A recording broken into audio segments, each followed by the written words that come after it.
나는 46살의 남자로 한 가정의 가장이다. 자영업에 종사하며 넉넉하진 않지만 너무 부족하지도 않을 정도로 생계를 꾸려나가고 있다. 그날도 사업상 지인들을 만나 입씨름을 하다가 지친 몸을 이끌고 집으로 향했다. 집으로 가는 길에는 300m 가까이 되는 오르막길이 있었다.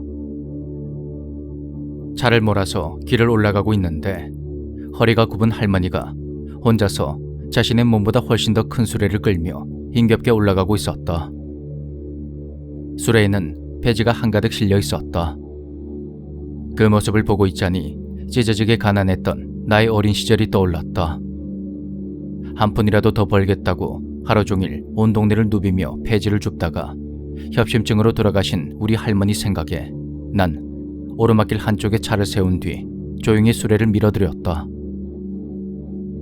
아유, 할머니, 어디까지 가시길래 이렇게 험한 길로 가십니까? 고마워요. 오르막길 넘어가면 건너편에 폐지받는 곳이 있어서요.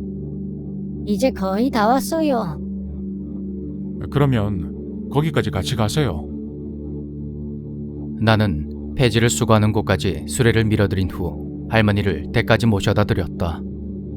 할머니는 내가 사는 곳과는 조금 거리가 떨어진 곳에서 살고 계셨다. 아이고, 할머니, 거리가 꽤 되는데 여기까지 오시는 겁니까? 예. 그래도 산입에 거미줄 칠 수 있나? 운동한다 생각하고 다닙니다. 다 왔어요.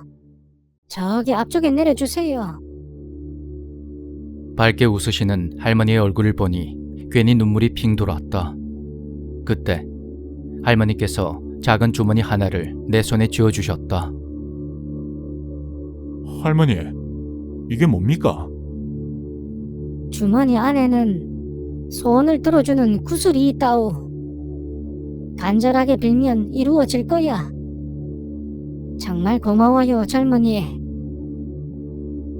할머니는 연신 고개를 숙이시더니 뭐가 그리 급하신지 후다닥 어느 집 안으로 들어가셨다. 간절히 빌면 이루어진다고? 순수한 마음으로 나에게 고마움을 표시하는 할머니의 마음에 가슴이 따뜻해졌다. 그로부터 몇 달 후 운영 중인 사업체의 사정이 급속도로 악화되면서 결국 파산 직전까지 가고 말았다. 당장 급한 일을 해결하려면 3억이 필요했는데 모든 수단을 동원해서 돈을 끌어모아도 딱 1억이 모자랐다. 젠장, 이대로는 부도야. 아이씨, 어쩌면 좋으냐고.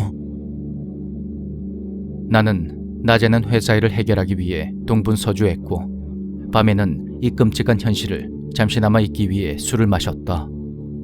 맨정신으로는 감당하기 어려운 시간이었다. 그때 문득 예전에 그 할머니가 주었던 구슬이 떠올랐다. 그래, 소원을 들어주는 구슬. 나는 지푸라기라도 잡고 싶은 심정으로 차를 뒤져서 구슬이 든 주머니를 찾아냈다. 한쪽 구석에 처박혀서 먼지가 잔뜩 쌓인 주머니를 손에 꼭 쥐고 난 간절한 마음을 다해 빌고 또 빌었다. 제발 1억만, 나에게 1억만 다오. 1억만, 제발 1억만. 손에 힘을 너무 세게 준 탓인지 구슬이 깨지면서 빨간 액체가 뚝뚝 떨어졌다. 난 설마 하고 그 자리에서 바로 인터넷 뱅킹에 접속을 했다. 하지만 역시 그럴 리가 없지. 그런데 다음날 아침 메시지가 도착했습니다. 이게 뭐야?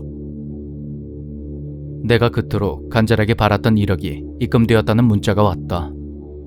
그것은 보험회사에서 입금된 돈이었는데 돈의 출처를 확인한 나는 경악하고 말았다.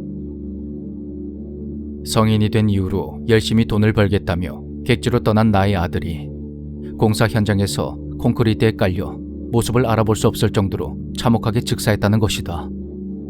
1억은 아들의 사망 보험금이었다. 과연 우연일까? 아니면 운명의 장난일까? 너무도 간절했던 내 소원이 이루어진 순간 나는 너무도 가혹한 대가를 치러야 했다. 그날 이후로 나는 제정신이 아니었다. 마치 내 손으로 아들을 죽인 것 같은 죄책감에 매일매일 악몽에 시달렸고 아내 역시 반쯤 넋을 놓은 상태로 집에만 틀어박혀 있었다. 나의 소중한 가정은 말 그대로 풍비박산이 나버렸다. 우리는 집안 대대로 불교를 믿어왔다. 난 아들의 49제가 얼마 남지 않았을 때 아내에게 그날 있었던 일들을 모두 털어놓았다. 모든 이야기를 들은 아내는 내 뺨을 때렸고 당신이 내 자식을 죽인 거라며 통곡했다. 난 아내의 마음을 이해했다. 지금은 누구를 탓해서라도 애끓는 그 마음을 어떻게든 달래고 싶을 것이다. 말로 표현할 수 없는 죄책감에 속만 태우고 있던 나는 아내를 부둥켜 안고 하염없이 울고 또 울었다. 그때 아내가 굳은 얼굴을 하더니 나에게 당장 그 구슬을 내놓으라고 했다.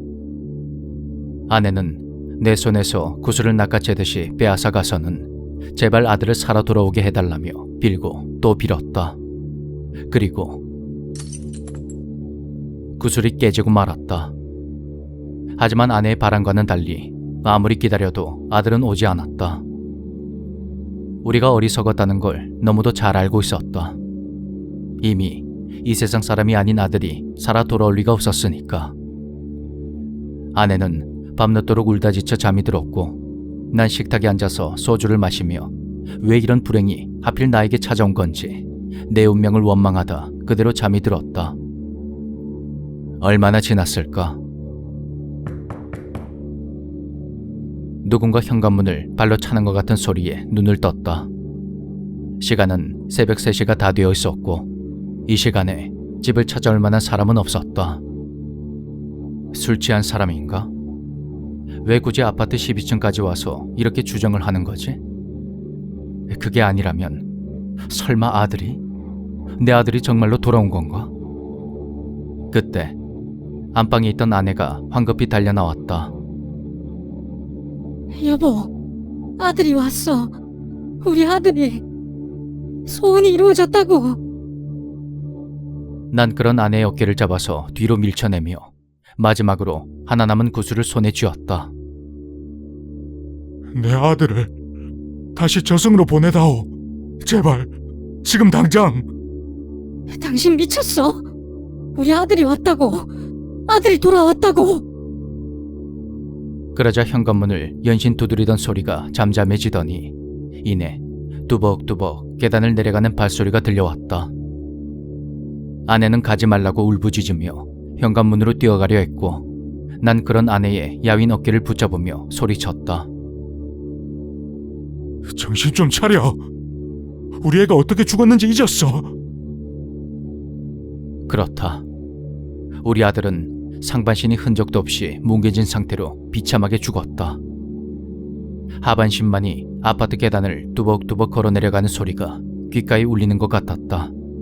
아주 구슬프게 말이다.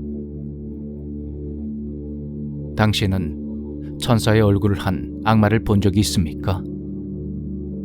그날 일이 문득 떠오르는군요.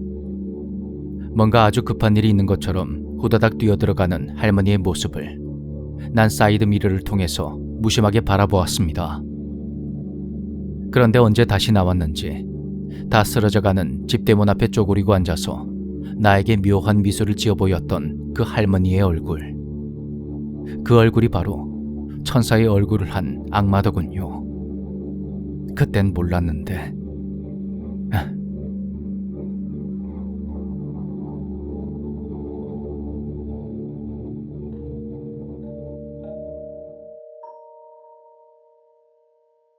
올해 설에 할아버지를 만났을 때의 일이다. 난 무려 8년 만에 할아버지의 댁을 찾아갔고 할아버진 그런 날을 현관까지 나오셔서 반겨주셨다. 할아버지, 오랜만이에요. 그렇게 내가 할아버지께 인사를 건네자 할아버지가 갑자기 무릎을 꿇으며 눈물을 흘리시는 것이다.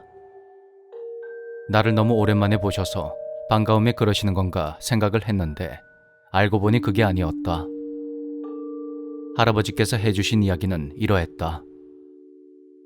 지금으로부터 약 70여 년 전, 전쟁이 나기 전이었던 그때 할아버진 15살의 소년이었다. 그런데 내가 설에 찾아뵈었던 그 옷차림 그대로 할아버지의 앞에 나타났다는 것이다. 한여름에 두터운 겨울 옷을 깔끔하게 차려입은 젊은 남자가 할아버지의 앞에 나타나서는 할아버지, 오랜만이에요. 그런 말을 건넨 후 숲속으로 사라져버렸다고 한다. 그 당시에는 저놈은 대체 뭐하는 녀석인가 하고 잊어버렸는데 이번에 날 만나는 순간 그때의 기억이 되살아나며 무심코 눈물이 흘렀다는 것이다. 할아버지가 기억을 착각하신 걸 수도 있지만 만약에 그게 사실이라면 내가 타임리프라도 했던 것일까? 아니면 내 모습이 과거에 전달되었던 것일까? 그것도 아니라면 할아버지께서 미래를 보셨던 것일까? 이유야 어찌 되었던지 묘하게 가슴 떨리던 그런 이야기였다.